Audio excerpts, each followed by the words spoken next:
чогуу сыйынабыз.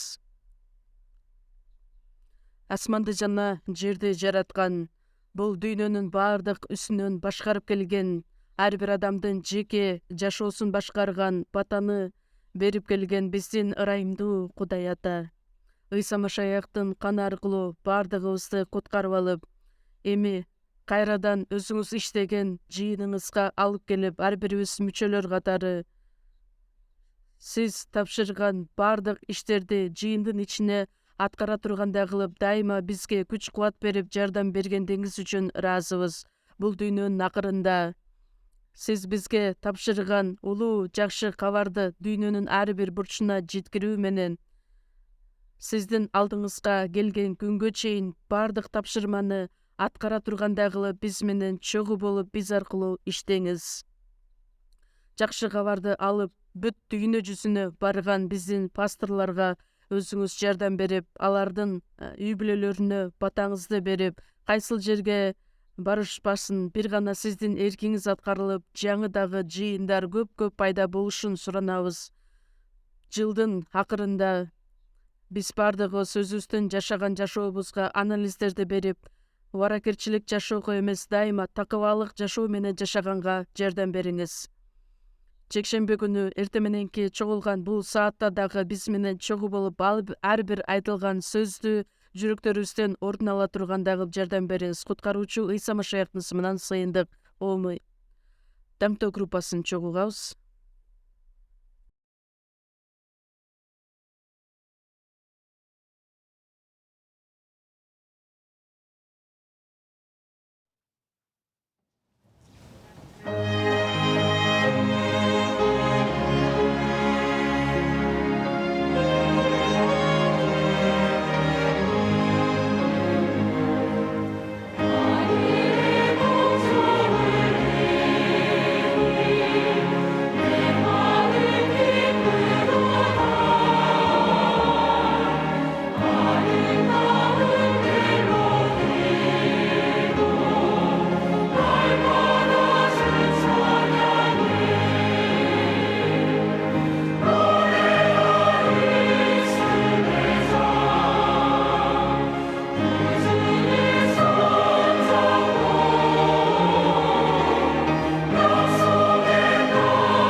Ыйык жазууну чогуу ачабыз.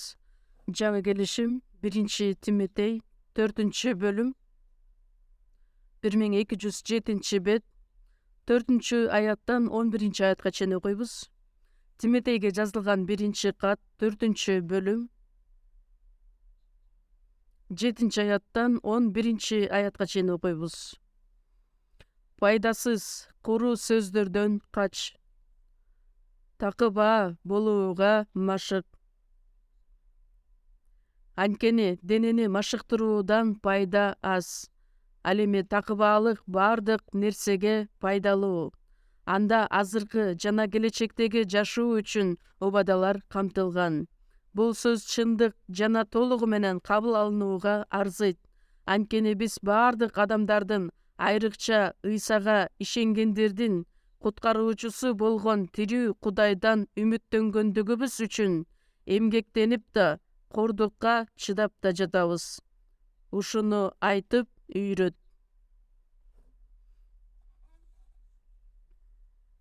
Биздин жетектөөчү пасторубуз Гонконг мамлекетинде азыр семинар өткөрүп жаткан учуру Шиньонгчол пастор менен Сун Жонгвон пастор азыркы учурда көптөгөн бир туугандар менен чогуу бир команда менен Африкадагы Чад республикасында мамлекетинде көптөгөн элдердин астында чогуу таанышуу менен семинарды баштайын деп турган учуру.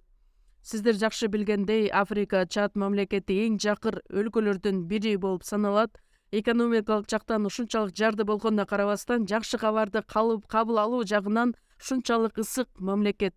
Ысык мамлекет болгонуна карабастан, ал жакта куугунтуктар дагы өтө көп. Бизге каршы чыккан көптөгөн агымдар, уюмдар бар мамлекет бул Чад мамлекети деп аталат. Ошондуктан биздин пасторлорго, биздин командага аман эсен барып кайтып келишине чогуу сыйынып бериңиздерди суранам. Бүгүн сиздер менен чогуу тирүү Кудайдан үмүттөн деген темада сүйлөшөлү деп турабыз. 7 аятта пайдасыз куру сөздөрдөн кач, такыба болууга машык деп айтылат. 8 аятта анткени денени машыктыруудан пайда аз. Ал эми такыбаалык бардык нерсеге пайдалуу. Биз сиздер менен ден соолугубуз үчүн дайыма машыгабыз, спорт менен машыгабыз. Ошондой сыяктуу эле бул дүйнөдө жашап жаткан учурубузда кайраттуулук менен жашашыбыз үчүн ден соолук деген нерсени бекемдешибиз керекпиз. Ошол эле учурда руханий жашообузда бизге эң эле керек нерсе бул такыбаалык. Анткени такыбаалык бардык нерсеге пайдалуу. Азыркы жана келечектеги жашоо үчүн убадалар камтылган. Бул сөз чындык жана толугу менен кабыл алынууга арзыйт. Бардык адамдар кабыл алууга татыктуу сөз. Бул такыбаалык. Такыба болууга машыгышыбыз керек. 10 аятта анткени биз бардык адамдардын, айрыкча Ыйсага ишенгендердин куткаруучусу болгон тирүү Кудайдан үмүттөнгөндөбүз үчүн эмгектенип да, кордукка чыдап да жатабыз. Ушуну айтып үйрөт. Өзгөчө ишенген адамдардын куткаруучусу тирүү Кудайы болгон, бизге окшогон куткарылган адамдар сөзсүз түрдө такыба болуп жашаганга машыгышыбыз керек деген сөздөр. Ушуну айтып үйрөт дейт. Кудайдын айтылган сөзүндөй биз сиздер менен такыбаалык жашоого үйрөнүшүбүз үчүн биз биринчиден өзүбүздүн үмүтүбүздү тирүү Кудайга тапшырышыбыз керекпиз. Такыба болуп жашаганыбыз үчүн биринчи себеп Кудайга таянуу, Кудайдан үмүттөнүү. Андай боло турган болсо, такыбаалык деген сөз эмне? Англисче айта турган болсок, godliness. Кудай менен чогуу болгон жашоо, же болбосо Кудайдын толугу менен өзүнө тапшырып жашоо, оюбузду, кылган иштерибизди бардыгы Кудайга байланыштырып жашаган жашообузду айтылат. Башкача сөз менен айтканда, Кудайдын эрки боюнча Кудайга жага турган жашоо. Мен өзүмдүн жашоомду толугу менен Кудайга тапшырганым бул такыбаалык жашоо деп айтылат. 2 Тимотей 2-бөлүм 15 аятта Кудайдын алдында өзүңдү тапшырганга жакшы кызматчы болууга аракеттенгин. Эмне үчүн? Анткени менин денимди дагы Кудай колдонот дагы, анын иштерин эркин аткарышыбыз үчүн. Римдиктер 12 бөлүм 1 аятта жазылгандай, Кудайга өзүңөрдүн денеңерди тирүү, ыйык жана ага жага турган курмандык катары бергиле. Анткени бул силердин рухий кызматыңар болот. Рухий кызмат деген эмне? Бул такыбаалык жашоо. Биздин денебизди Кудайга ыйык жана ага жага турган курмандык катары беребиз. Демек, Кудай өзү бизди колдонушу үчүн ушул жашоо такыбаалык жашоо деп айтылат. 1-Корунтуктар 6 бөлүм 19-20 аяттарды карасак, өзүңөрдүн өзүңөргө таандык эмес экениңерди билбейсиңерби? Силерди Кудай өзү кымбат баада сатып алгандыктан эми Кудайды даңктап жашагыла. Ал дагы такыбаалык жашоо деп айтылат. Ошондуктан такыбаалык деген сөз бул Кудай менин кожоюнум, менин теңирим. Ал эми мен Кудайга кул катары өзүмдү арнап жашагандын мааниси. Кудай эми менин ичимде жашайт.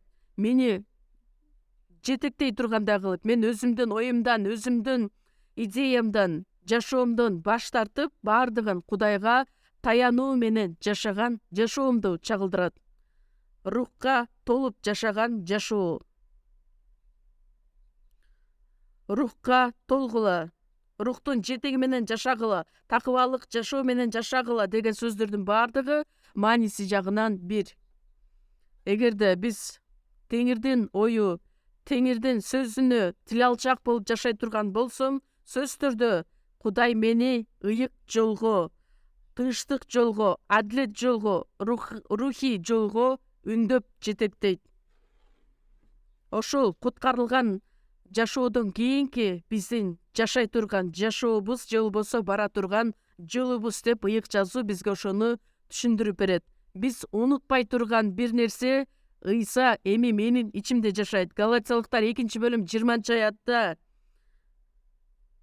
мен айкашчыгачка кадалганмын. Эми азыркы денедеги жашоом мени сүйгөн жана мени ордума өзүн курмандык катары берген Кудайдын уулу үчүн ишеним менен жашап жатам. Эми ал менин ичимде кожоюн катары жашайт, менин теңирим болуп жашайт. Өтө маанилүү сөздөр. Биз Израиль элин карап көрө турган болсок, алар дагы да болсо Машаякты күтүп келишет. Бирок 2000 жыл мурун келген Машаяк Ыйса, анын ысымы экөө. Биринчиси уул төрөйт, анын ысымын Ыйса деп койгон. Анткени ал өз элин күнөөлөрүнөн куткарат, куткаруучу. Ыйсанын ысымы куткаруучу дегенди билдирет. Дагы бирөөсү Матай 1 бөлүм 22 аятта кыз кош бойлуу болот, уул төрөйт, анын ысымын Эммануил деп койт. Анын котормосу God with us, Кудай биз менен дегенди билдирет. Машаяк ал куткаруучу. Мисалы үчүн мен дагы пастор деген атым бар, андан кийин Осеил деген менин негизги ысымым, атым. Ошондой эле Машаяк куткаруучу Ыйса катары, куткаруучу катары өз ишин аткарган. Ыйса биздин күнөөлөрүбүздү түбөлүккө кечирген ишти аткарган. Ал эми Иммануил, Машаяк, бир Кудай, бир Машаяк, Иммануил деген сөздүн мааниси жаңы жашоо менен Кудай менен чогуу жашайбыз. Титке жазылган кат 3 бөлүм 4-5 аяттар куткаруучубуз Кудайдын жакшылыгы жана адамдарга болгон сүйүүсү айкын болгондо, биздин адил иштерибиздин негизинде эмес, өзүнүн ырайымынын негизинде кайра төрөлтүү менен жуунтуу жана ыйык рух аркылуу бизди куткарып алды. Төрөлтүү жана жуунтуу бул күнөөлөрүбүздүн кечирилиши деп айтылат. Ыйык рух аркылуу жаңылантты, бизди куткарып алды. Бул Иммануилди билдирет. Биз куткарылдык деген сөздүн маанисинде күнөөлөрүбүздүн баардыгы түбөлүккө кечирилди. Ыйса менин ичимде эми кожоюн катары, падыша катары, теңир катары жашайт, мени ошол жашоого үндөйт. Өтө маанилүү сөздөр. Менин баардык күнөөлөрүмдү түбөлүккө кечирди. Эми ал менин ичимде жашайт, менин денемди башкарат. Ал эми мен Кудайдын астында анын кулу болуп калдым. Ошентип жашаган жашоону жаңы жашоо деп айтабыз. Ошол жашоо такыбаалык жашоо деп айтылат. Башка адамдардан айырмаланып жашаган жашообузду билдирет. Биз кул болдук, бирок сөз укпаган кул эмес, ыйык жазуу боюнча карай турган болсок, кулактары тешилген кулдар болдук. Мисалы үчүн, кулак угууну символдойт. Кожоюндун сөзүнө ушунчалык баа берип, тил алчаак болгон кулду билдирет. Эшиктин кашегине барып, кулагын көздөгөн. Эркек болобу, аял болобу, эркек бир тууган болобу, аял бир тууган болобу, биз дайыма эшик аркылуу киребиз. Эшик деген бул биздин жашообуз. Анткени эшик аркылуу киребиз, чыгабыз. Ошол себептер менен байыркы келишимде эшиктин кашегине барып, кулагын көзөгөн эле. Мыйзамды кайталоо 15-бөлүмдү чогуу ачабыз. Мыйзамды кайталоо 15-бөлүм 12-аяттан баштап окуйбуз. 17-аятка чейин. Мыйзамды кайталоо 15-бөлүм 12-ден 17-аяттарга чейин окуйбуз. Эгерде сенин бир тууганың еврей же еврей аял өзүн сага сата турган болсо, анда ал сага 6 жыл кул болсун. Ал эми 7-чи жылы аны боштондукка чыгар. Сен аны боштондукка чыгарганыңда куру кол чыгарба. Ага Кудай Теңириң батасын берген малыңдан, эгиниңден, жүзүмүңдүн ширесинен бер. Сен да Мисир жеринде кул болгонуңду Кудай Теңириң сени куткарып алганын эсиңден чыгарба. Ошондуктан мен ушуну бүгүн сага осуяттап жатам.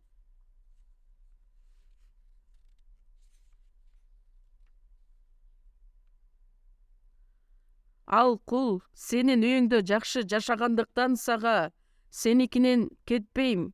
Себеби 16-17 чогуу окуйлу.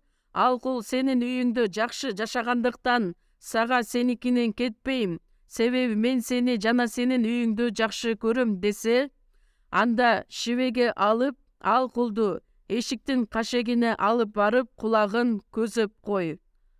Ошондо ал түбөлүккө сенин кулуң болуп калат. Күңүңдү да ошондой кыл. Аял кулду дагы так эле ошондой кыл деген сөз. Эркек болобу, аял болобу, бардыгыбыз Мисир жеринен, бул дүйнөдөн куткарылууга ээ болгон, күнөөлөрүбүз кечирилген адамдар болдук. Биз жөнүндө айтылат. Ошол нерсени ар дайым эстей жүр. Эгерде ошол кулу сенин үйүңдү жакшы көрөм, ошондуктан сеникинен кетпейм деген болсо, анда шибеге алып, ал кулду эшиктин кашегине алып барып, кулагын көзөп кой. Ошондо ал түбөлүккө сенин кулуң болуп калат. Эми бардыгыбыз чогуу кулагыбыз көзөлгөн кулдардан болуп калдык. Кудайдын жыйынында чогуу болууну каалаган адамдар болдук. Машаяк Теңир кайрадан келген күнгө чейин биз чогулабыз, кайра бири-бирибизден алыстайбыз, кайра чогулабыз, алыстайбыз. Андан сырткары Кудай өзү каалаган иштердин бардыгын чогуу мамилелешүүдө, чогуу сыйынууда, чогуу жакшы кабарды таркатуу менен кайрадан келе турган Машаякты жолуктура турган адамдарбыз. Ошол күнгө чейин бардыгыбыз кулактарыбыз көзөлгөн кулдарданбыз. Ыйык жазууну карай турган болсок, Кудайдын кулу Муса, Кудайдын мулу Даниэль, Кудайдын мулу кулу Машаяк же болбосо элчи Павыл.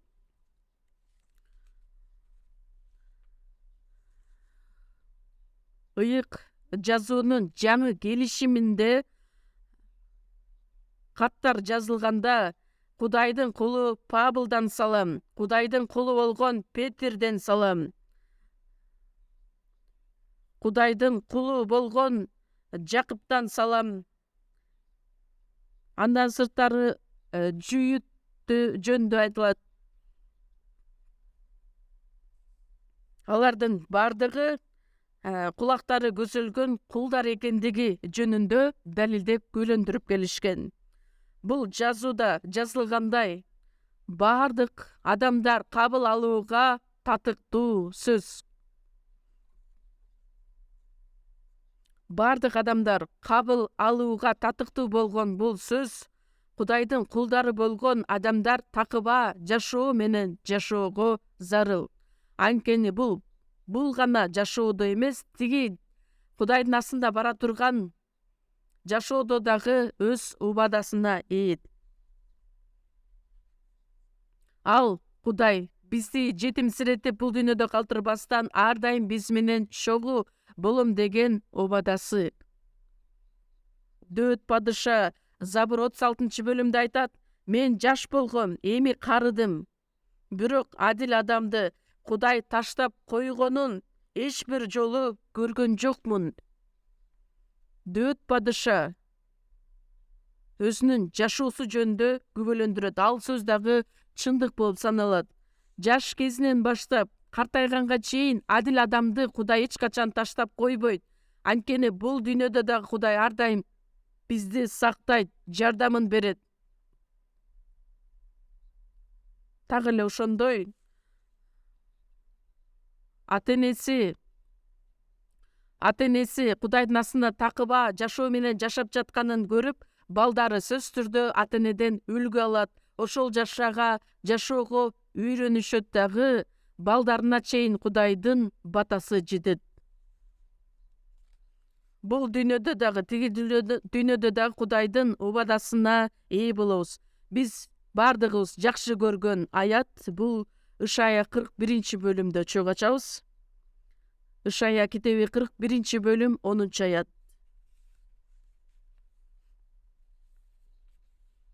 Ишая 41-бөлүм 10-аят.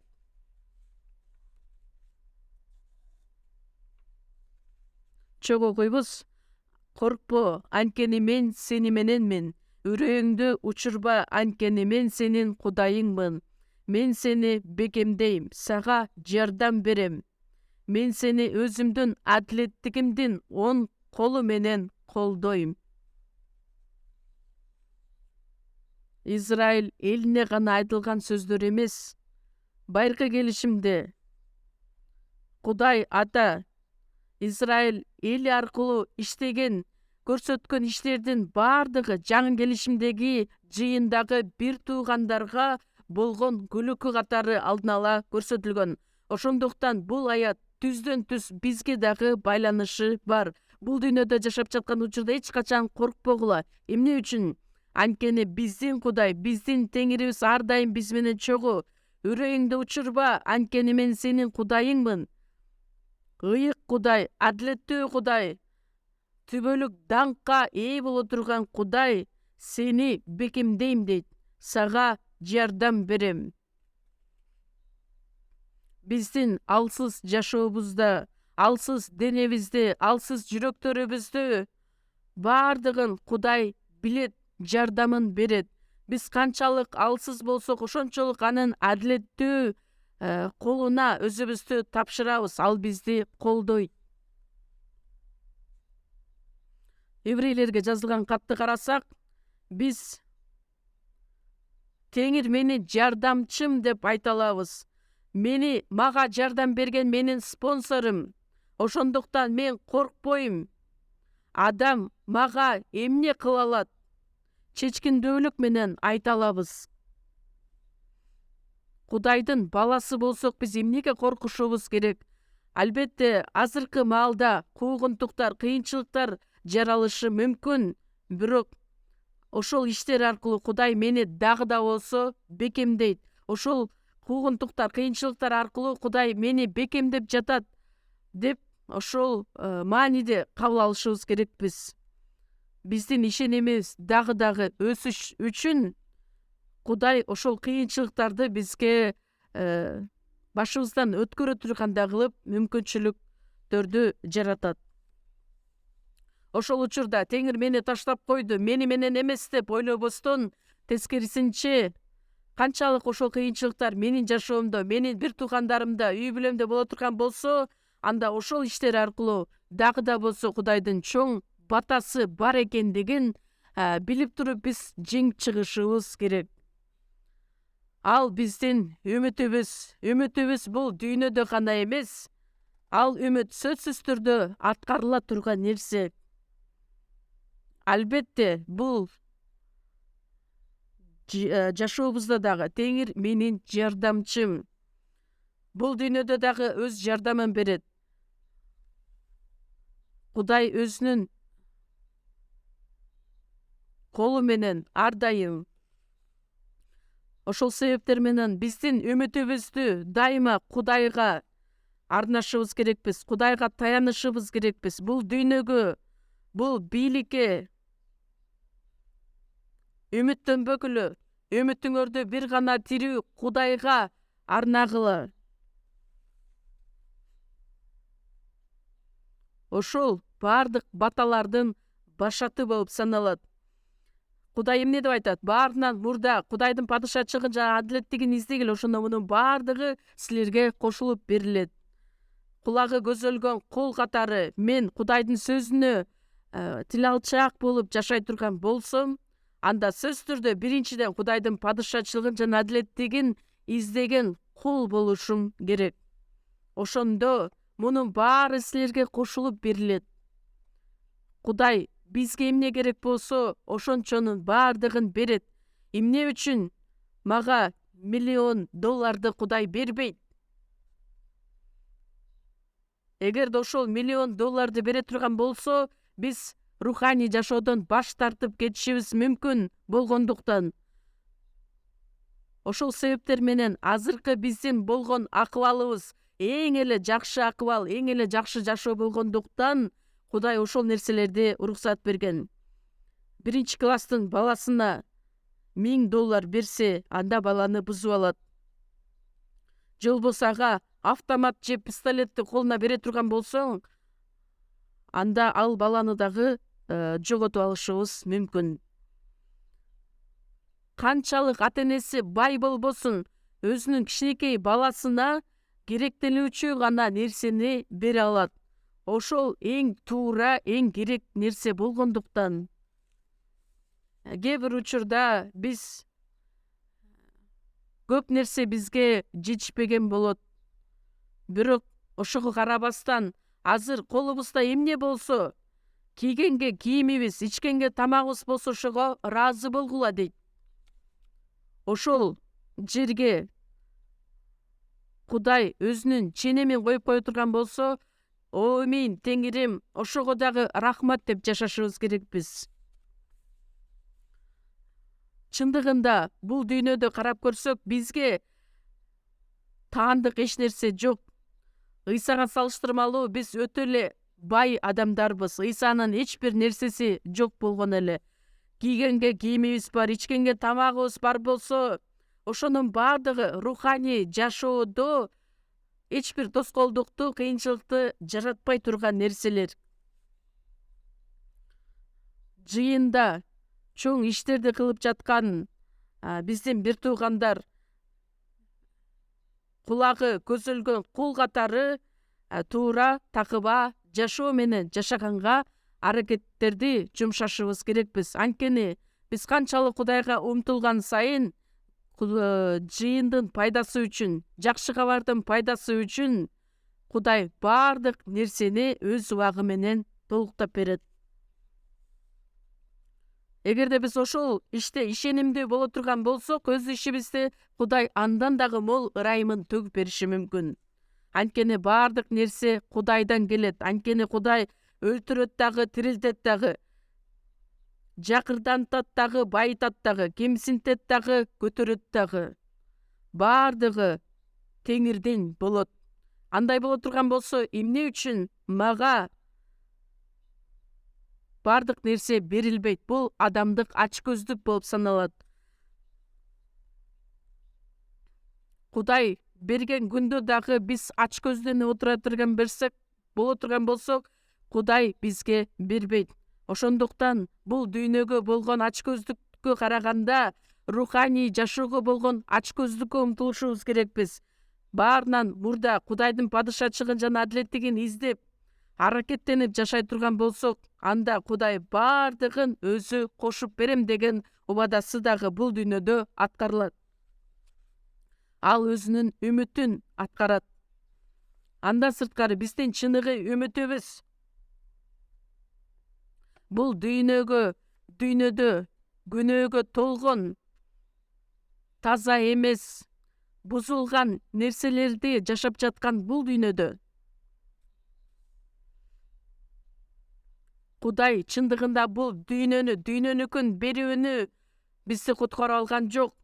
Бир аз убакыт өткөндөн кийин жок болуп кетиши, талкаланып кете турган бул дүйнөгө болгон үмүтүбүз чыныгы үмүт болуп саналбайт.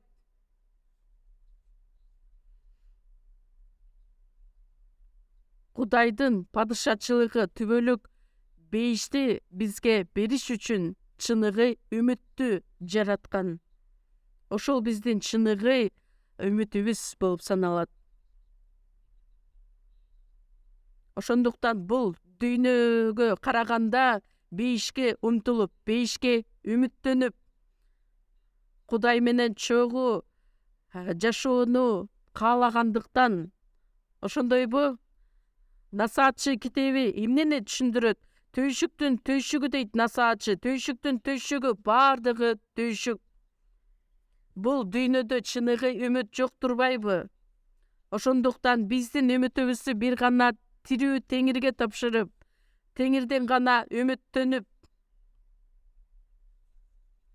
кичинекей күнөө боло турган болсо, ал күнөө үчүн Кудайдын астында тозокко бара турган адам, качан гана адам өзүнүн күнөөлөрүн өз мойнуна алып тобо кылган учурда, ал Кудайдан үмүттөнөт дагы Кудай үчүн жашаган болот. Үмүтүбүз аркылуу биз куткарылдык. Римдиктер 8-бөлүм 24-аятта биз үмүт менен куткарылдык.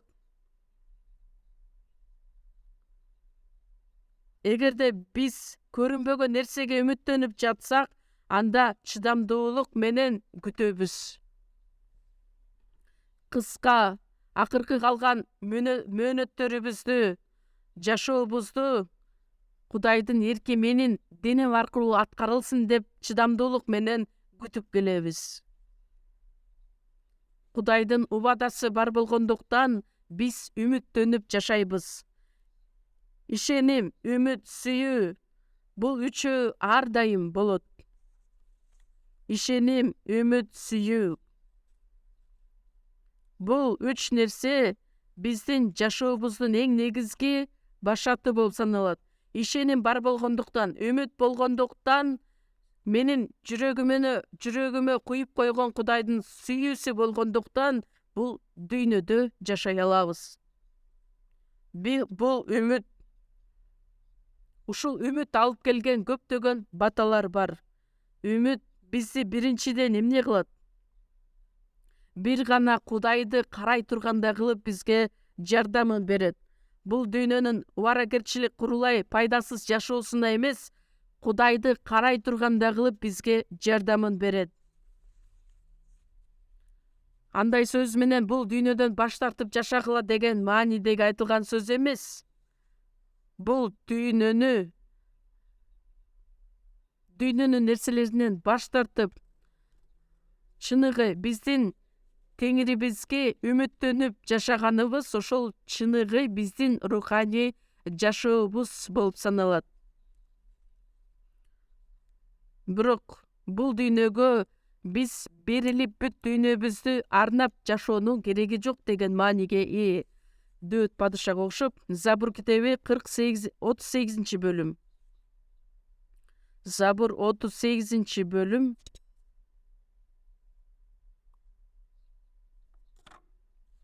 5-аяттан 7-аятка чейин окуйбуз. 38-бөлүм 5-тен 7-аяттарга чейин окуйбуз. 38-Забур Дөөт падышанын жазган забуру Израиль элинде өтө даанышман падыша катары бүт мамлекетти биримдикке бириктирген учурунда жазылган сөздөр, баардык адамдардын урматтоосуна ээ болгон учурунда жазган китеп 38 забурда өзүнүн акыбалын көрөт. Айтчы Теңирим, мен качан өлөм, канча күнүм калды, канча күнүм калганын, канча жашаарымды билейин. Азыркы биздин жашообузда ошол учурда канаттууларды дагы атып жок кыла ала турган бийликке ээ эле. Ошондо Дөөт падыша айтат: сен мага бир сөөм өмүр бердиң, менин өмүрүм сенин алдыңда эч нерсе эмес. Чын эле ар бир адамдын жашоосу курулай убаракерчилик экен. Падыша катары жашап жатам, бирок баардыгы курулай убаракерчилик экен. Чын эле адам эле сыяктуу жүрөт, бекер түйшүк тартат, дүнүйө жыйнайт, анысы кимге каларын билбейт. 8 чоң окуйбуз. Мен эми эмнени күтмөк элем? Теңир, менин үмүтүм бир өзүңдө. Үмүтү бар адам бир гана Кудайга таянат, Кудайга гана ишенет. 1 класска барган баланын апасы линейкага барганда кимди карайт? Өзүнүн баласын гана издейт, өзүнүн баласын же болбосо кызын гана карап эле көңүлүн бурат. Дөөт падыша бул дүйнөдө болгон нерселердин баардыгы, байлык, бийлик, атактуулук, даңк, ошол нерселерге ээ болгонуна карабастан, анын жүрөгү бир гана Кудайга арналган эле. Дөөт падыша өзүнүн жашоосун толугу менен Кудайга арнаган адам эле. Такыба жашоо менен жашаган адам деп айтсак болот. Ошол үмүт бизге кубанычты, шаттыкты алып келет. Римдиктер 12-бөлүм 11-аятта: аракетиңерден жазбагыла, рухуңарды жалындаткыла, үмүт менен кубангыла. Денебиз чарчайт, кыйналат, бирок биз аткарган иш кубаныч менен дайыма коштолот. Жайкы конференцияда ысык аба ырайына карабастан ашканада иштеп жаткан биздин бир туугандарды караңыздарчы. Алардын ар дайым жылмаюу кетпейт, күлкү кетпейт. Үй бүлөдө жашайбы, бизнес менен алек болобу, соода кылабы, же болбосо жыйында болобу, ар дайым адам үмүт менен кубангыла дейт. Филиппиликтер 4-бөлүм 4-аятта: ар дайым Теңир менен кубангыла, дагы да айтам, кубангыла. Эмне үчүн? Анткени бизде үмүт деген нерсе бар. 1-Тессалоникалыктар 5-бөлүмдө да айтылат: дайыма кубангыла. Бул Кудайдын эрки болуп саналат. Эмне үчүн? Анткени үмүткө ээ болгон адам сөзсүз түрдө кубанат. Израиль талкаланган учурда, Иерусалим талкаланган учурда, Вавилония баардыгын тартып алган учурда, эч нерсеси жок калган Иерусалим, Израиль, жүзүм сабагы, мөмө дагы бербей калган, зайтун дарагы жемиш да бербей калган, эгинде талаа, аштык бербей калган, короодо малдар да калбай калган. Бирок Хабакук пайгамбар эмне деп айтат? Мен Теңирим менен кубанам, мени куткарган Кудайым менен шаттанам. Эмне үчүн? Анткени менде үмүт бар.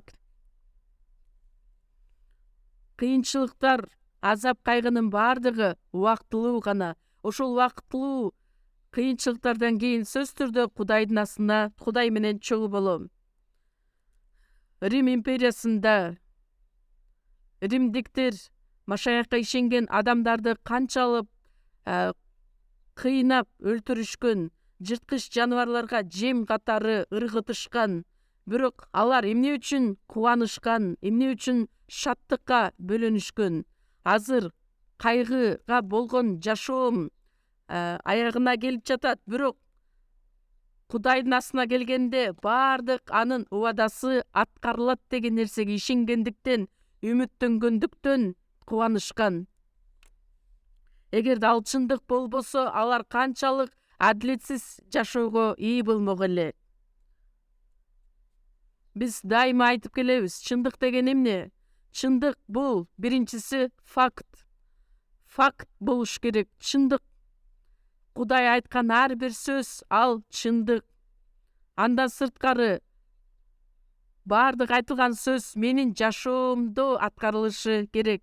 Үчүнчүсү, эч качан өзгөрүлбөшү керек.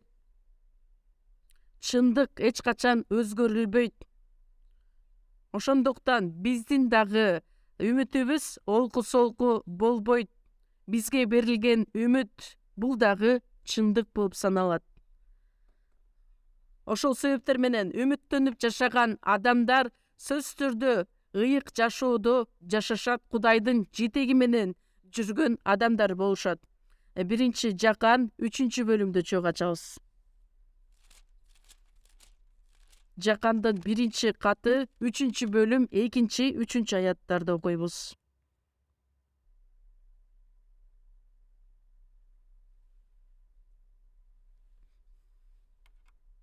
Биринчи Жакан 3-бөлүм 2-3 аяттар. Сүйүктүүлөрүм, биз эми Кудайдын балдарыбыз, бирок эмне болорубуз бизге айкын боло элек. Машаяк келгенде ага окшош болорубузду гана билебиз. Анткени анын кандай экенин көрөбүз. 3-аятты чогуу окуйбуз. Машаяктан ушундай үмүт кылган адам Машаяктай таза болуу үчүн өзүн тазалайт. Эмне үчүн? Такыба жашоо менен жашагандыгы үчүн. Кудай менин ичимде кожоюн, менин теңирим, менин падышам катары мени жетектегендиктен, ал эми анын астында мен бир гана кулагы көзөлгөн кул катары жашагандыктан, ал дайыма бизди ыйык жолго, таза жолго жетектейт, тазалайт. Бизди ушактаган, бизге жала жапкан адамдар айтышат, силердин күнөөлөрүңөр кечирилгендиктен мындан ары өзүңөр каалагандай жашай берсеңер болот деп айтышат. Ким айтып атат ошондой сөздөрдү? Чындыгында интернеттен карап көрө турган болсоң, бир туугандарыбыз айтат, жок, андай эмес. Ошолор аркылуу биздин ишенимибиз дагы да болсо бекемделет. Анткени бизди ушактаган, бизди айыптаган адамдардын сөзү аркылуу биздин ишенимибиз дагы да болсо өсөт, дагы да болсо бекемделет. Машаяктан ушундай үмүт кылган адам Машаяктай таза болуу үчүн өзүн тазалайт. Биздин ичибизде ыйык рух жашайт. Ыйык деген сөз таза, эч бир кемчилиги жок, кемчиликсиз. Ошол ыйык рух менин ичимде жашайт, мени жаңы жолго, таза жолго, ыйык жолго үндөйт. Ыйык жолго мени жетектейт, мени үндөйт. Ошондойбу? Үмүткө ээ болгон адам бул дүйнөгө берилип жашабайт деген мааниге. Дагы бир жерде чогуу ачабыз. 1-Тимотей 4-бөлүм, 6-бөлүм. Кечиресиздер, 1-Тимотей 6-бөлүм 17-аятты окуйбуз. 1-Тимотей 6-бөлүм 17-аят. Бул дүйнөдөгү байларга мындай деп насаат айт. Алар өздөрү жөнүндө жогору ойлошпосун, жана чогуу окуйбуз. Жана өздөрүнүн ишенүүгө болбой турган байлыгына таянышпасын. Тескерисинче, биздин жыргалчылыгыбыз үчүн бардыгын мол берүүчү тирүү Кудайга таянышсын. Бул жашоодо байлыкка берилбегин. Биздин жашообузду эмне үчүн арнашыбыз керекпиз? Бир гана Кудайга таянышыбыз керек. Анткени биздин үмүтүбүз бир гана Кудайга. Анын астында 6 аятты окуйбуз. 6 аяттан 10 аятка чейин. Такыба болуу жана ыраазы болуу улуу байлык. Кудай эмне үчүн мени ушундай жашоого үндөдү деп эле нааразы боло бербестен, катакомбада, үңкүрлөрдө жашаган биздин машаякчы адамдар кубанычта жашаган, караңгы үңкүрдүн ичинде жашаган машаякчылар, биздин бир туугандар, алар ыраазы болуп жашашкан. Такыба болуу жана ыраазы болуу бул улуу байлык болуп саналат. 7 аят. Себеби биз бул дүйнөгө эч нерсе алып келген жокпуз, эч нерсе алып кетпестигибиз да белгилүү. Кийгенге кийимибиз, ичкенге тамагыбыз болсо ошого ыраазы бололу. Ал эми баюуну каалагандар азгырылып торго түшүшөт. Кырсыкка жана өлүмгө дуушар кыла турган көптөгөн акылсыз зыяндуу кумарларга батышат. 10 аятты чогуу окуйбуз. Анткени бүт жамандыктын тамыры акча жандуулук. Акчага кызыгып кээ бирөөлөр ишенимден четтеп, өздөрүн өздөрү көптөгөн азап кайгыга салышты. Акчаны эч качан ишенимге алмаштырууга мүмкүн эмес. Кандай иш болбосун, кандай иш башыбызга түшпөсүн, биздин үмүтүбүз байлык, акча эч качан биздин жашообуздун кожоюну боло албайт. Анткени жамандыктын тамыры акча жандуулук. Кээ бирөөлөр ишенимден четтеп кетишет. Өздөрүн өздөрү көптөгөн азап кайгыга салышат. Такыба жашоо менен жашасак, Кудайдын жетеги менен жашайбыз. Керек боло турган болсо Кудай бизге акчаны да берет. Кээ бир учурда болгон акчабызды дагы баардыгын тартып алышы мүмкүн. Анткени баардыгы Теңирдин колунан. Биз руханий жашоо менен жашашыбыз үчүн Кудай баардыгын өзү тартипке салат. Ошондуктан колубузда болгон байлык дагы баардыгы Кудайдын колунда. Кээ бир учурда туура эмес жашаган учурубузда шапалак менен бизди сабашы мүмкүн. Жазалашы дагы мүмкүн. Ал жазалагандыгы мени сүйгөндүктөн, мени адилет жолуна үндөш үчүн. Кудай кандай иштерди аткарбасын, Кудай мени туура жолго салат деген нерсеге ишенүү менен тил алчаак болушубуз керек болот. Ошондуктан бул дүйнө бизге эч качан жардамын дагы бере албайт. Эгерде адамга Кудай адам аркылуу жардамын берет. Эгерде биз Кудайдын ордуна ошол адамга ишене турган болсок, адамга гана таяна турган болсок, анда чыныгы Кудайдын берген жардамына ээ боло албай калабыз. Бир собранияда мен мындай сөздөрдү угуп калдым. Күбөлөндүрүү сөзүн туура эмес руханий жашоодо айтылган сөз. Кудай анын жашоосунда 3-орунда турат экен. Анткени бир нерсе болуп өткөндө адам өзүнө таянат экен.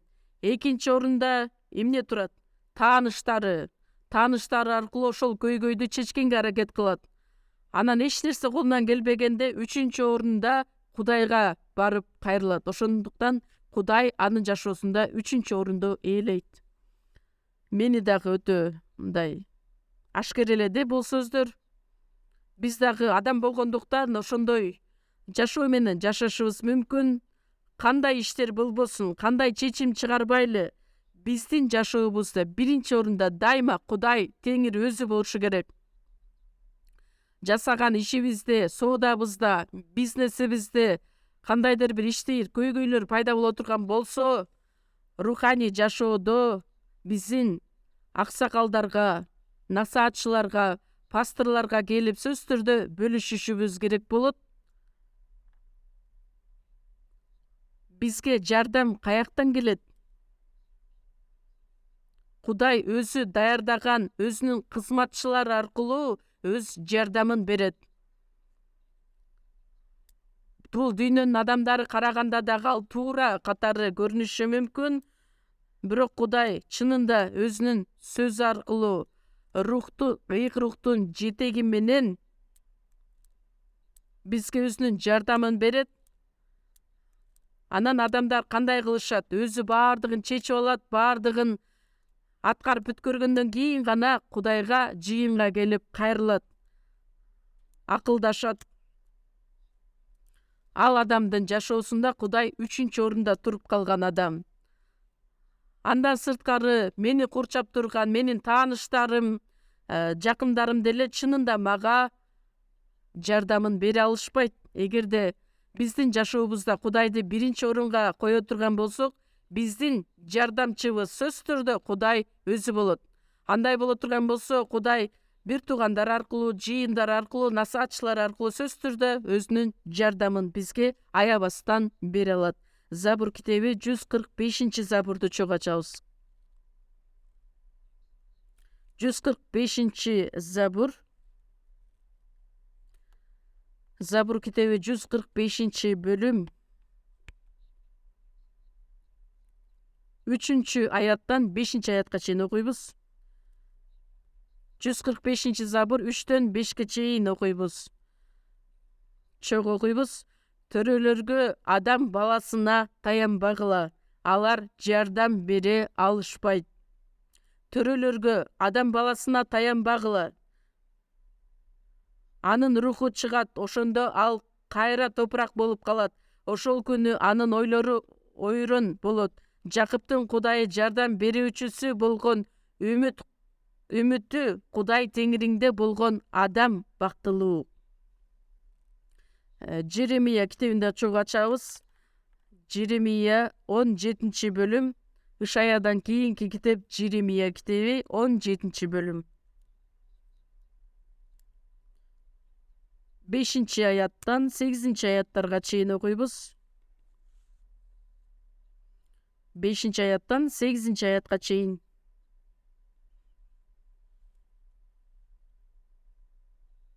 Теңир мындай дейт: адамдан үмүттөнгөн, өз денесин тирек кылган, жүрөгү теңирден алыстаган адамга каргыш. Ал адам чөлдөгү бадалдай болот. Ал ырайымдын келгенин көрбөйт.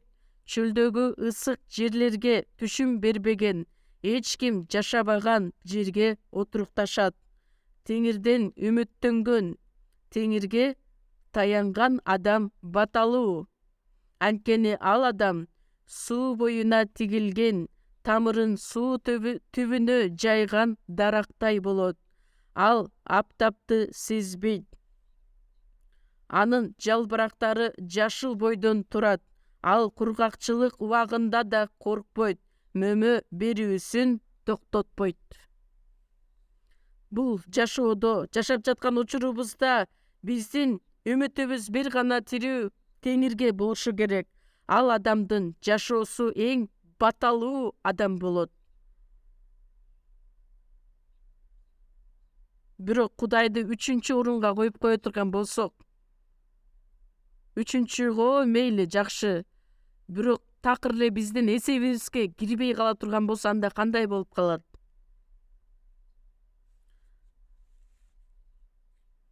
Бул дүйнөдөгү байлыкка, бийликке дагы үмүттөнбөгүлө. Анткени атак, даңк, байлык албетте жакшы, бирок бир аз убакыт өткөндөн кийин алардын баардыгы жок болуп кетет. Кудай берген байлык эң эле баалуу нерсе. Бирок Кудай куткарылган адамдарга анда байлыкты, атак, даңкты эч нерсеге бербейби? Берет, албетте берет. Кылган ишибизде дагы, соодабызда, бизнесибизде дагы, окуубузда дагы башка адамдардан алдыңкы орунга чыга тургандай кылып, Даниэль башка адамдарга салыштырмалуу 10 эсе көп акылмандуулукту Кудай ага берген.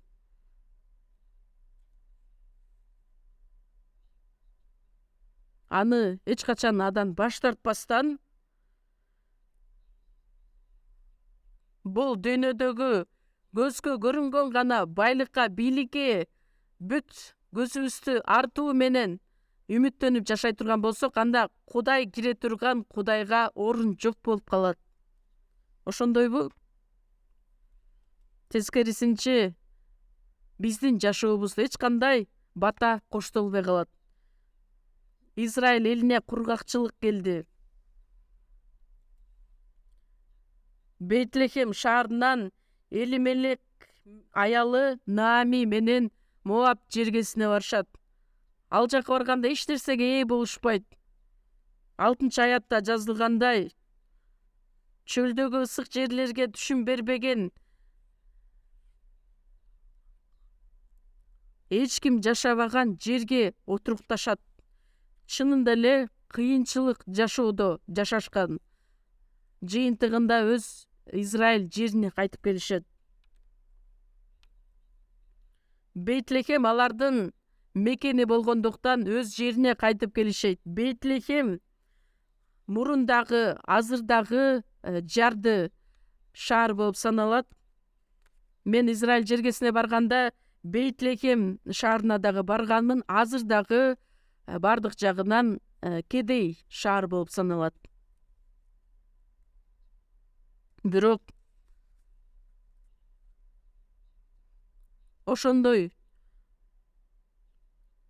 кедей шаар болгонуна карабастан Кудайдын батасы боло турган болсо, ал шаарга, мамлекетке карабайт. Кээ бир учурда бул дүйнөдө биз шунчалык кайгыга батышыбыз мүмкүн, шунчалык азапты башыбыздан өткөрүшүбүз мүмкүн. Эмне үчүн? Анткени канчалык кайгыга баткан сайын Кудай ошончолук бизди даңк менен өз сыйлыгынды берем дейт. Мен өзгөчө үй бүлөмдө эмне үчүн дайым эле ушундай кыйынчылыктар боло берет деген ойго батабыз. Бирок ошого карабастан такыба жашоо менен жашаган адамга Кудайдын асына келгенде чоң сооронучка ээ болот, чоң сыйлыкка, чоң даңкка ээ болот. Ошол азап кайгы болгонуна карабастан Кудайдын баласы, бир туугандар жеңип чыга ала турган ишеними бар. Ошол себептер менен ал кайгыны дагы Кудай адамдын жашоосунда боло тургандай кылып уруксат берет.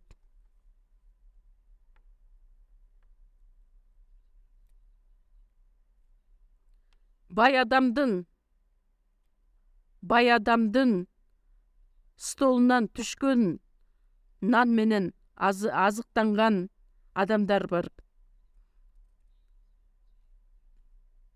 Бизнес кылган адамдар, мисал үчүн, ошол чоң компаниянын эсебинен өзүн багып келген адамдар дагы бар, Лазарга окшогон.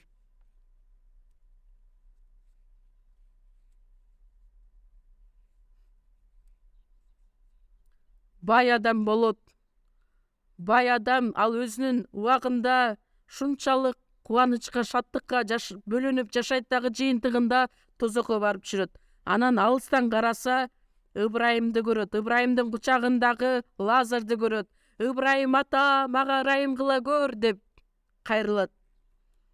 Лазарды мага жиберчи, ал бармагынын учун сууга малып тилимди сууласынчы. Анткени жалындаган отто мен ушунчалык азап тартып жатамын дегенде Ыбрайым айтат: балам, сен өзүңдүн үлүшүңдү, жашооңдо алганыңды унутпа. Ал эми Лазар албаган. Лазар убагында азабын башынан өткөргөн. Азыр болсо бул жерде ал сооронууда. Ал эми сен отто азап чегүүдөсүң. Ошондой жооп кайтарат Ыбрайым. Ошондуктан бир тамчы суу дагы жеткирип берген жок. Биз бул дүйнөдө кандай азапта, кайгыда, кыйынчылыкта жашабайлы, анын баардыгы болочоктогу боло турган биздин соорунучубуз, сыйлыгыбыз, даңкыбыз болуп саналат. Анткени баардык нерсе чөп сыяктуудай. Ышая китеби 40-бөлүмдө чогуу ачабыз, 6-7 аяттар.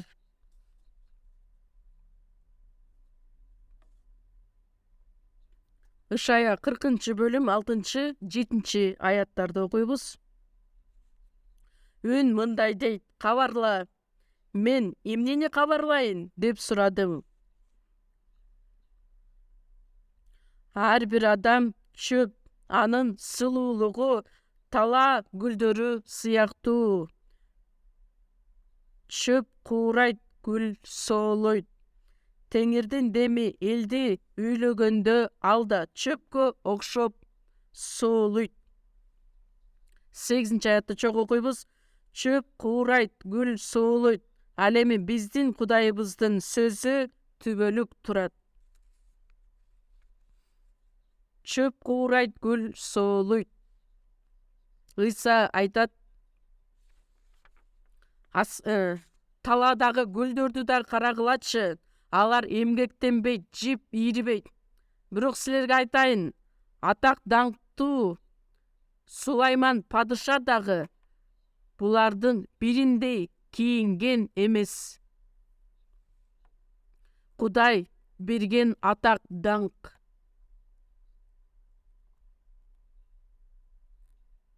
Биз эгерде ошол нерсени башыбыздан өткөрүп көрө турган болсок, чынында таң каларлык нерсе.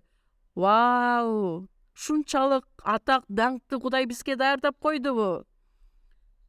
Бирок ошол нерсе бизди күтүп тургандыктан бул дүйнөнүн убаракерчилик жашоосуна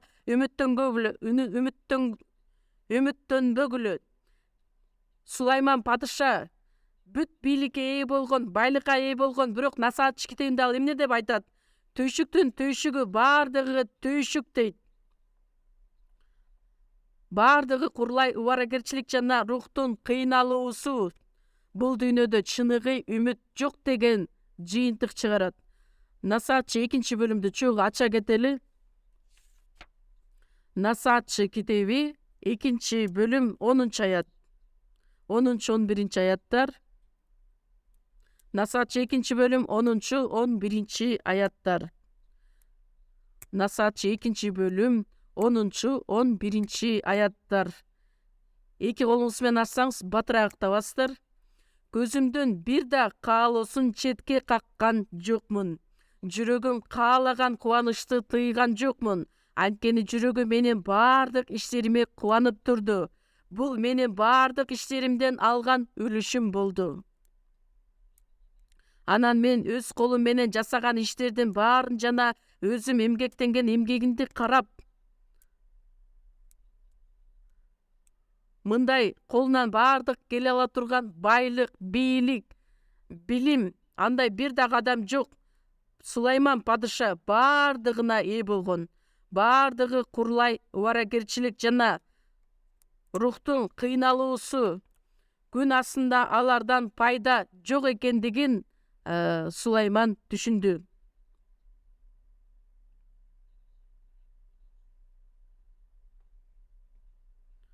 Мунун баардыгы иштеримден алган үлүшүм болду дейт. 11-аят. 11-ди кайрадан чогуу окуйлу. Анан мен өз колум менен жасаган иштердин баарын жана өзүм эмгектенген эмгегимди карап мындай чечимге келдим. Баардыгы курлай убаракерчилик жана рухтун кыйналуусу. Бул дүйнөдөгү байлык, бийлик, ага үмүттөнбө. Ага таянба. Кудай аларды сага бербейт деген сөздүн мааниси эмес. Баардыгынан биринчиден Машаяктын ишин издешибиз керек. Филиппиликтер 2-бөлүмдө айтылат. Ыйса Машаякка жакканды эмес, өздөрүнө жакканды көздөшөт. Өзүнүн ач көздөгөн ачкөздүгүнө умтулуш үчүн өзүнө жаккан нерсени адам көздөйт. Ыйса Машаякка жага турган нерсени издебейт, көздөбөйт. Ыйса Машаяк өзүнүн сөзүндө айтып кеткендей, азыр күндүзгү убакыт. Мени жибергендин иштерин кылышым керек. Мени жибергендин иштерин кылышым керек дейт. Түн келет. Түн келгенде эч нерсе кыла албай калат. Жакан 9-бөлүм 4-аятта айтылат. Түн келгенде эч бир адам бир ишти кыла албай турган убакыт келет. Ыйса Машаяктын аткарган ишин эми биз дагы аткарышыбыз керекпиз. Анткени түн келет. Түн келген убакытта биз каалаган күндө дагы ал ишти аткара албай калабыз. Ошондуктан биз эмнеге биринчи маанини беришибиз керекпиз. Куткарылган адамдар бул дүйнөнүн адамдарына караганда экиси аракеттенип жашашыбыз керек. Насаатчы 9-бөлүм 10-аятта айтылат.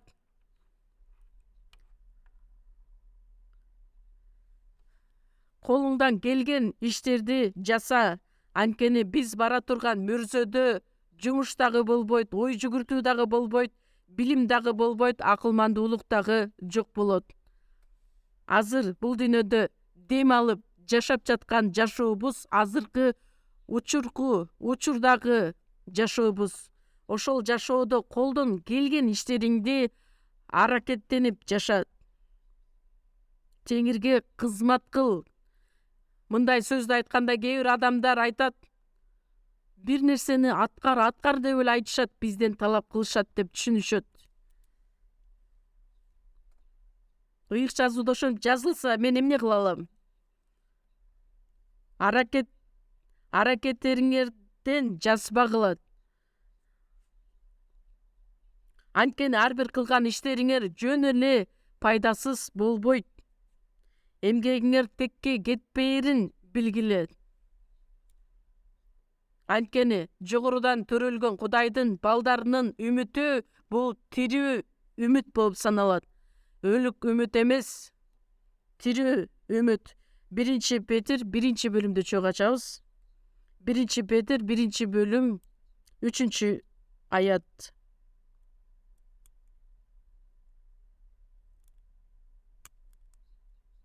3-4-аяттарды окуйбуз.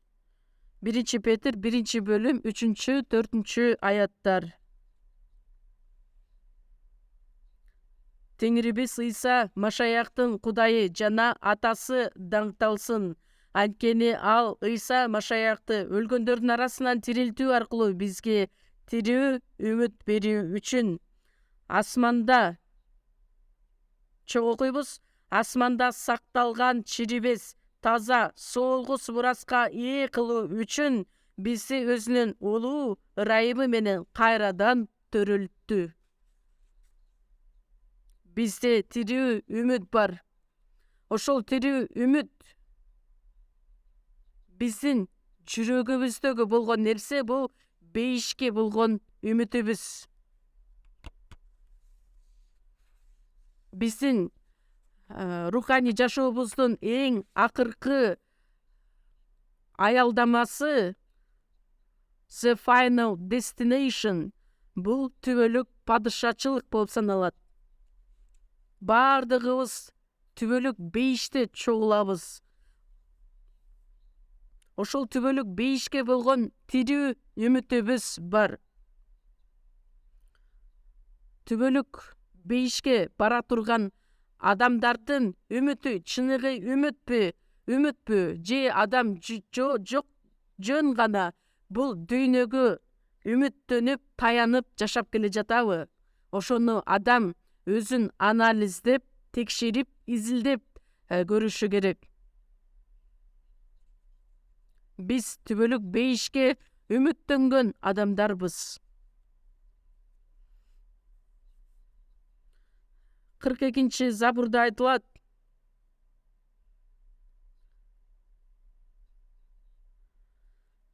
Көптөгөн философтор кыялданган дүйнөнү утопия деп аталат. Бирок алар элестеткенден дагы артык, андан дагы керемет нерсе бул бейиш болуп саналат.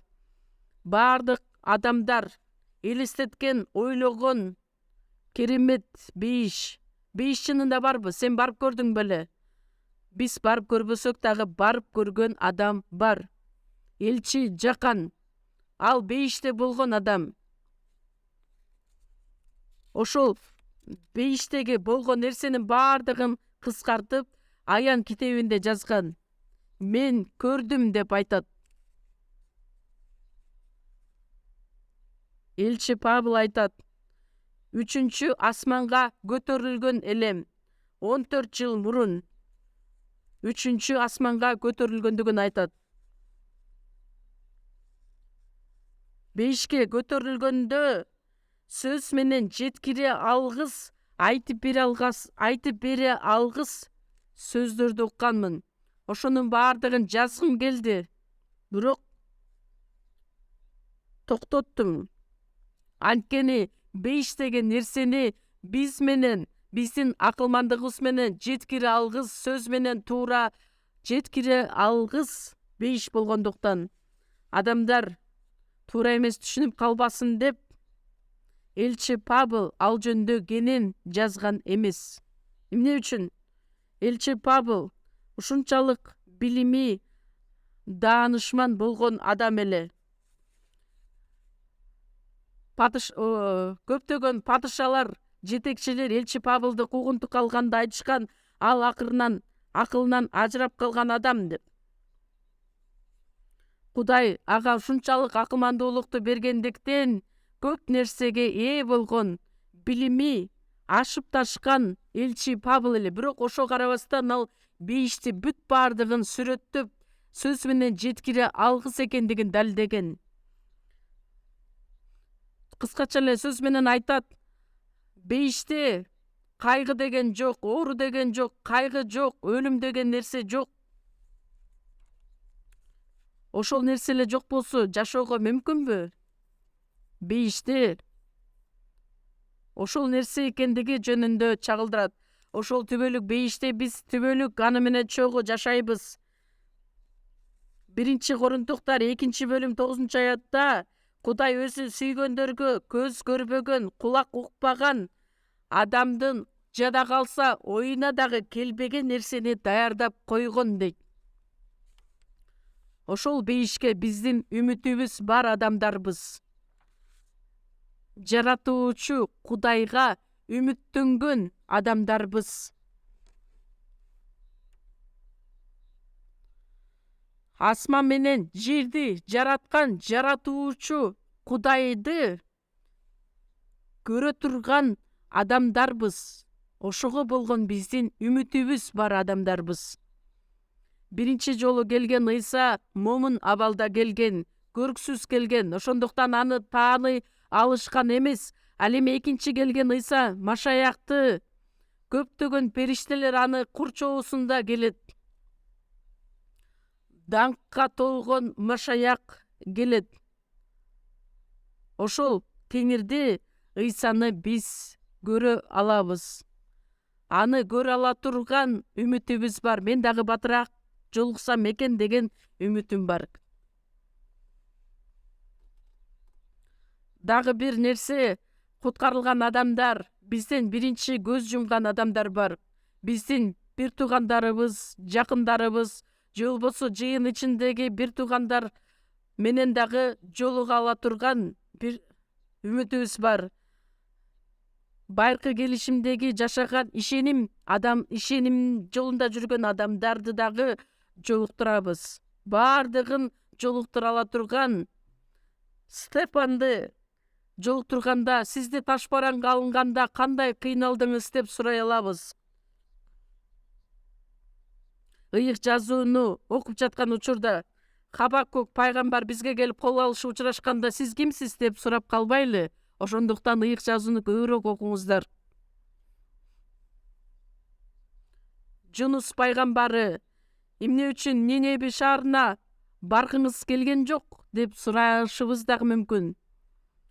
Ошол пайгамбарларды, ошол адамдарды жолуктура ала турган үмүтүбүз бар. Чынында эле аларды жолуктурганда кандай кубанычка толобуз. Кандай куугунтуктарга карабастан өз ишенимин сактап келген биздин ишеним жолундагы адамдар. Руханий жашоо менен жашап келген адамдарды жолуктурабыз. Андан сырткары дүйнө жүзүнө көптөгөн курмандыктар, ондуктар аркылуу дүйнө жүзүнө жакшы кабарды жеткирип жатабыз. Ал адамдар биз жеткирген ошол сөз аркылуу, курмандыктар аркылуу алар куткарылууга ээ болуп жатышат. Азыркы учурда дагы биз чет мамлекеттерге жакшы кабарды алып жөнөгөндө Кореядан келген өмүр сөзү миссиясы аркылуу Кореядан келген бир туугандар болбосо биз кандайча үмүткө ээ болуп, кандайча биз бейишке бармак элек, кандайча биз жогорудан төрөлүп, кандайча биз куткарылууга ээ болмок элек, сиздерге ушунчалык ыраазыбыз деп айтышат. Көз жашын төгүп ушунчалык ыраазычылык билдирип айтып жатканда биздин жүрөктөрүбүз да ушунчалык ыйлайт. Азыр бири-бирибизди түшүнбөйбүз, сөзүбүздү дагы түшүнбөйбүз, бирок батыраак ошол бир туугандар менен түбөлүк бейиште чогуу болууну мен батыраак каалайм. Бардыгыбыз ошону каалайбыз, бирок бардыгыбыздын эле биринчилерден жолуктургубуз келген ким? Ал биздин Машаяк. Забур китеби 16-бөлүм. Забур китеби 16-бөлүм. 14-15 аяттар. Забур 16-бөлүм 14-15 аяттарды окуйбуз. Теңир мени бул адамдардан, бул дүйнөдө гана үлүшү бар, курсагын сенин казыналарыңдан тойгузуп жүргөн бул дүйнөнүн адамдарынан өз колуң менен куткара көр. Алардын уулдары ток артканынын өз балдарына калтырышат. 15-те чогуу окуйбуз. Ал эми мен адилдигим менен сенин жүзүңдү карайм. Ойгонгондо сенин бейнеңди көрүп көзүм тоет. Бул дүйнөдөн кеткен учурумда мен Теңирдин алдына келеримди гана ойлогондо ушунчалык сүйүнөм, кубанам деп Дөөт падыша айтат. Сенин жүзүңдү көрө алам дейт. Биздин үмүтүбүз 1 Тессалоникалыктар 4-бөлүмдө айтат. Бир туугандар, силер кайгарбагыла, үмүтсүз адамдарга окшоп кайгырбагыла дейт. Үмүтсүз адамдар өзүнүн жакындары, үй бүлөсү көз жумганда ушунчалык кайгыга батышат. Бирок биздин бир туугандар, куткарылган адамдар биринчи көз жумганда биз аябай деле кайгырбайбыз. Эмне үчүн? Анткени Ыйса өлүп кайра тирилгенине ишенебиз. Ошондой эле Ыйсага ишенип жүрүп көз жумгандарды дагы аны менен бирге алып келерине, тирилтерине ишенебиз. Биз жакшы билген биздин жакындарыбыз, бир туугандарыбыз менен Ыйса чогуу келерине ишенебиз. Ал дагы биздин үмүтүбүз болуп саналат.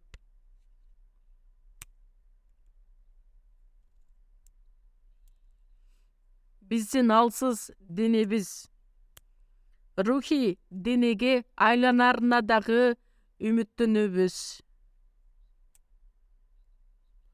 Ар дайым денебиз ооруйт, больницадан башыбыз чыкпайт. Бейишке барганда больница жок экенин билесиздер да,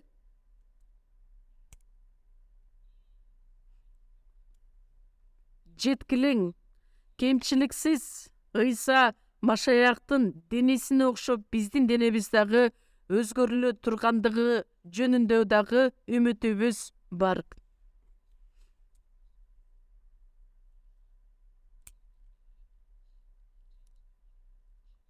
Ошол себептер менен бул дүйнөнүн ачкөздүгү болобу, денедеги каалоолор болобу, сөзсүз түрдө алардын баардыгы күнөөдөн өзүнчө бөлүнүп кеткен Кудайга окшогон денеге өзгөрүлөт. Куткарылганга чейин шайтан менин ичимде жашачу эле. Куткарылган учурда шайтан менин ичимен чыкты дагы менин денемде жашайт. Ал эми менин ичимде Машаяк өзү жашайт, Теңир. Ал эми шайтан менин денемди дайыма азгырат. Денемдин каалоосу аркылуу мага карай ал атака кылат. Ал үчүн рухка толуп, менин ичимде жашаган ыйык рухтун жетеги менен анын эркин аткарып жашашыбыз керекпиз. Ошол жеңип чыккан адамдын жашоосу болуп саналат. Биздин рухий жашообуз. 1-Коринтуктар 15-бөлүмдү чогуу ачабыз. 1-Коринтуктарга 15-бөлүм. 1164-бет, 1-Коринтуктар 15-бөлүм 44-аятты окуйбуз.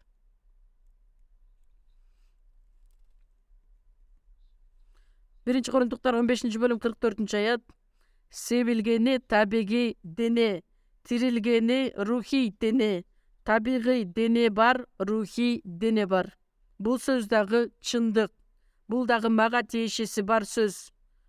Себилгени табигый дене, тирилгени рухий дене. Денеде табигый дене болгон сыяктуу эле рухий дене бар. Жумуртка бар болсо, канаттуу бар. Урук бар болсо, гүл болот.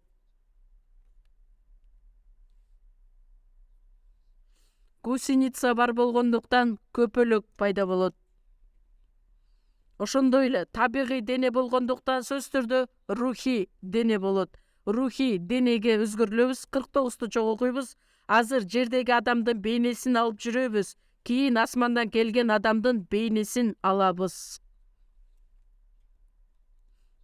Машаякка окшоп биз дагы өзгөрөбүз. Чирибей турган денеге өзгөрүнөбүз. Бул тирилүү, бул рухий денеге айлануу болбосо, анда биздин ишенген ишенебибиз 13-аяттан баштап окуйбуз. 1-Коринтуктар 15-бөлүм 13-аяттан баштап. 12-ден баштап мен окуйын. Машаяктын өлгөндөрдүн арасынан тирилгендиги жарыяланып жатса, кээ бирөөлөрүңөрдүн өлгөндөр тирилишпейт дегени кандай? Тирилүү бар. 13-төн баштап окуйбуз. 19-га чейин окуйбуз. Мен окуп берейин. Эгерде өлгөндөр тирилишпесе, анда Машаяк да тирилген жок. Эгерде Машаяк тирилген эмес болсо, анда биздин жакшы кабар таратканыбыздын да, силердин ишенимиңердин да пайдасы жок. Эгерде өлгөндөр чын эле тирилишпесе, ал эми биз Машаякты Кудай тирилтти деп жатсак, анда Кудайга каршы жалган күбөлүк кылган болор элек. Эгерде өлгөндөр тирилишпесе, анда Машаяк да тирилген жок. Эгерде Машаяк тирилген эмес болсо, анда силердин ишенимиңердин пайдасы жок. Күнөөлөрүңөр дагы деле өз мойнуңарда. Анда Машаякка ишенип жүрүп, көз жумгандар да тирилишпейт. 19-чуну чогуу окуйбуз. Эгерде Ыйсага ушул жашоодо гана үмүттөнүп жатсак, анда биз эң бактысыз адамдарбыз.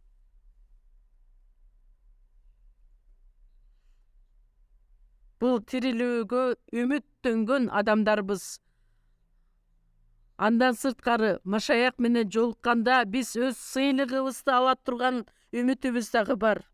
Машаякчы боло турган болсо, сөзсүз түрдө аны сыйлык, даңк күтүп турат. Бардык эле адамдарды күтпөстөн, чындыгында аракеттенип жашаган адамдардын сыйлыгы күтүп турат. мисалы үчүн тырышып окуган балдарды деле окуучуларды сыйлык күтөт. Ошондой сыяктуу эле биз дагы сыйлыкка умтулуп, даңкка умтулуп жашашыбыз керекпиз. Машаякты жолуктурганда жарайсың, ишенимдүү, жакшы кулум деп бизди мактай тургандай кылып, бул дүйнөдө төккөн ар бир көз жашыбыз, башыбыздан өткөргөн баардык кайгы, азап, кыйынчылык баардыгы көз ирмемде жок болот. Бирок биз Кудай берген даңкка ээ болгон адамдарбыз. Ээ боло турган адамдарбыз. Элчи Павыл үйлөнгөн дагы эмес, үйлөнгөнгө убактысы дагы жок болчу эле. Анткени анын максаты бир гана ыйса Машаяк үчүн жашоо эле. Жогорку сыйлыкка умтулуп жашагандыктан элчи Павыл өзүнүн жашоосунун максатын ошол сыйлыкка умтулуу деп коюп алган эле.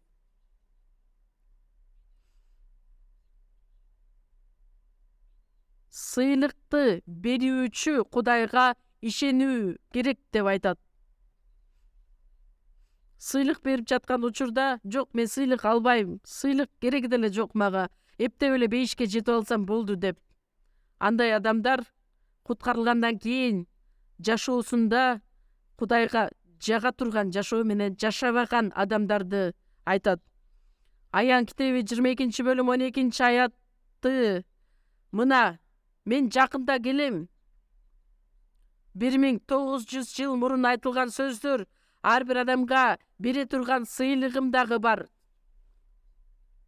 Биз ала турган сыйлыкты Кудай өзү кармап күтүп турат.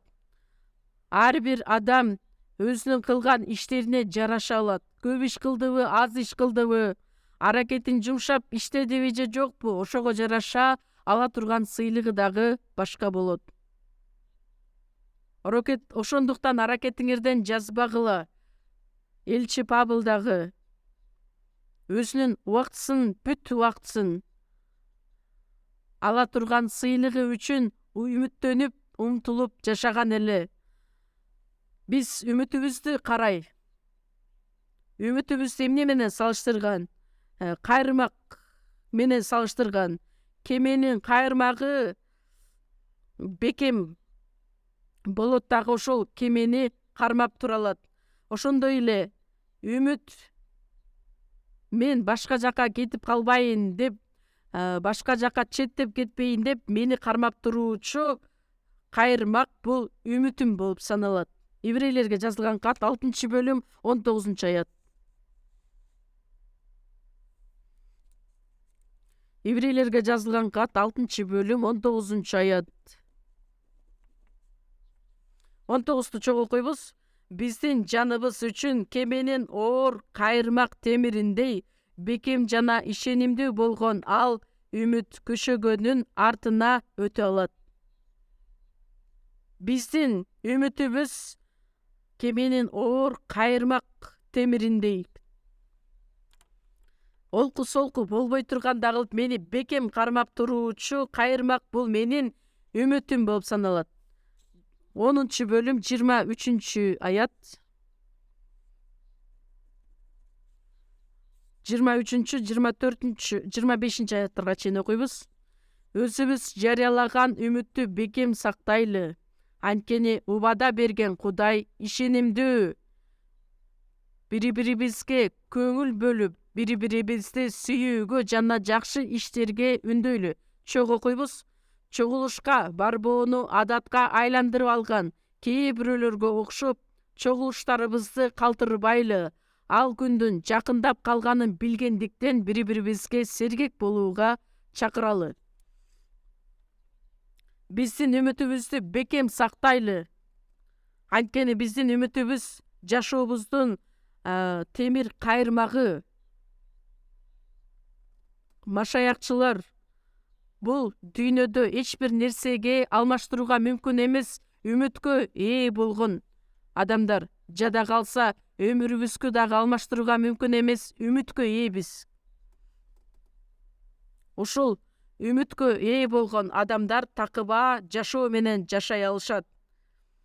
Ал башкача сөз менен айтканда, Кудайдын сөзүнө тил алчак болгон, кулагы көзөлгөн кулга окшоп жашаган адамдын жашоосун билдирет. Менин убактымды Кудайдын эркине арнап, менин болгон баардык байлыгымды Кудайдын эркин аткарыш үчүн колдонуум керек. Куткарылгандан кийинки жашоомду, мындан аркы жашоомду толугу менен такыба жашоо үчүн арнап, Кудайдын эрки үчүн умтулуп, үмүткө ээ болгон адам катары жашоого аракеттенишибиз керек болот. Сөзсүз түрдө Кудайга өзүбүздү арнап, Кудайга таянуу менен анын эркин аткарып жашайм деген адамдын жашоосу такыба жашоо деп аталат. Чогуу сыйынабыз. Биздин тирүү Кудай Ата, сизге ыраазыбыз. Биз болгон үмүтүбүзгө дайыма бекем туруп, бекем сактап, сиздин эркиңизге жараша мындан дагы ишенимдүү болуп жашаганга жардам бериңиз. Боло турган кышкы конференцияда баардыгыбыз катышып, бул жылды жакшылап анализдеп, ой жүгүртүп, жаңы жылга умтула тургандай бололу. Жакшы кабарды таркатып жаткан баардык биздин пасторлорго Кудай өзүңүз керектелүүчү ден соолукту берип, акылмандуулукту берип, сиздин эркиңиз гана аткарылышын каалайбыз. Куткаруучу Ыйса Машаяктын ысымынан сыйындык. Аминь.